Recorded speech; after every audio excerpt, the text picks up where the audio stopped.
Hello everyone, welcome back to Himesh kitchen. ನಾನು ಇವತ್ತು ಸಿಂಪಲಾಗಿ ಬೇಳೆ ಸಾಂಬಾರನ್ನ ಹೇಗೆ ಮಾಡೋದು ಅಂತ ತೋರಿಸ್ಕೊಡ್ತಾ ಇದ್ದೀನಿ.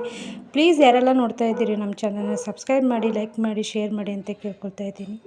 ಫಸ್ಟಿಗೆ ಒಂದು ಲೋಟದಷ್ಟು ಬೇಳೆ ತೊಗೊಂಡಿದ್ದೀನಿ, ತೊಳೆದಿಟ್ಕೊಂಡಿದ್ದೀನಿ ಕುಕ್ಕರಲ್ಲಿ. ನಂತರ ಅದಕ್ಕೆ ಒಂದು ಮೀಡಿಯಮ್ ಸೈಜಷ್ಟು ಈರುಳ್ಳಿ ತೊಗೊಂಡಿದ್ದೀನಿ. ನಂತರ 5-6 ಬೆಳ್ಳುಳ್ಳಿ ಹೆಸಳನ್ನು ಸಹ ಹಾಕ್ತಾಯಿದ್ದೀನಿ. ನಂತರ ಅದಕ್ಕೆ ಒಂದು 3-4 ಟೊಮೆಟೊ ಹಣ್ಣನ್ನು ಈ ರೀತಿಯಾಗಿ ಕಟ್ ಮಾಡಿ ಹಾಕ್ಕೊಳ್ತಾ ಇದ್ದೀನಿ. 5-6 ಕರಿಬೇವಿನ ಹೆಸರು ಸಹಿತ ಹಾಕ್ತಾಯಿದ್ದೀನಿ. ಸ್ವಲ್ಪ ಕೊತ್ತಂಬರಿ ಸ್ವಲ್ಪ ಸೇರಿಸ್ತಾ ಇದ್ದೀನಿ. ನಿಂಬೆಹಣ್ಣು ಗಾತ್ರದಷ್ಟು ಹುಣಸೆಹಣ್ಣನ್ನು ತೊಗೊಂಡಿದ್ದೀನಿ. ಒಂದು ಅರ್ಧ ಟೇಬಲ್ ಸ್ಪೂನಷ್ಟು ಅರಿಶಿನ ಪುಡಿಯನ್ನು ಸಹ ಸೇರಿಸ್ತಾ ಇದ್ದೀನಿ. ರುಚಿಗೆ ತಕ್ಕಷ್ಟು ಉಪ್ಪು, ಸ್ವಲ್ಪ ಎಣ್ಣೆ. ಇದಕ್ಕೆ ಬೇಳೆ ಅವೆಲ್ಲ ತರಕಾರಿ ಮುಳುಗುವಷ್ಟು ನೀರನ್ನು ಸಹ ಹಾಕ್ತಾಯಿದ್ದೀನಿ. ಹಾಕಿ ನಂತರ ಅದನ್ನು ಮಿಕ್ಸ್ ಮಾಡ್ತಾಯಿದ್ದೀನಿ. ಈ ರೀತಿಯಾಗಿ ಮಿಕ್ಸ್ ಮಾಡಿದ ಮೇಲೆ ಕುಕ್ಕರ್ನ ಮುಚ್ಚಳಕನ ಮುಚ್ಚಿ ಇದನ್ನು ನಾನು 3 ವಿಸಿಲ್ ಕೂಗಿಸ್ಕೊಳ್ತಾ ಇದ್ದೀನಿ.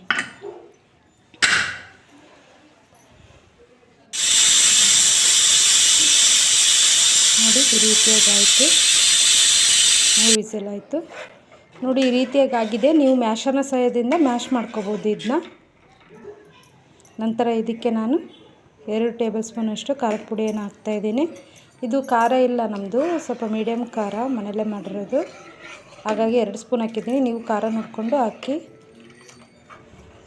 ಈ ರೀತಿಯಾಗಿ ಮಿಕ್ಸ್ ಮಾಡಬೇಕು. ನಂತರ 1 ಟೇಬಲ್ ಸ್ಪೂನಷ್ಟು ಸಾಂಬಾರು ಪುಡಿಯನ್ನು ಸಹ ಸೇರಿಸ್ತಾ ಇದ್ದೀನಿ ಇದಕ್ಕೆ.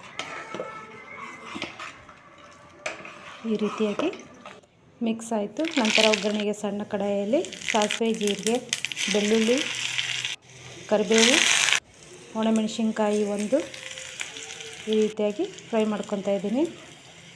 ಎಲ್ಲ ಅದು ಕೆಂಪಾಗಬೇಕು. ಬೆಳ್ಳುಳ್ಳಿ ಆಗಿದೆ ಒಗ್ಗರಣೆ. ಈಗ ನಾನು ಸಾರು ಕುದೀತಾ ಇದೆಯಲ್ಲ ಅದರಲ್ಲಿ ಹಾಕ್ತಾಯಿದ್ದೀನಿ ಒಗ್ಗರಣೆ. ಕುಕ್ಕರಲ್ಲಿ ಬಿಸಿ ಬಿಸಿ ಸಾಂಬಾರು ಅನ್ನದೊಂದಿಗೆ ರೆಡಿ ಆಯಿತು. Please support me friends.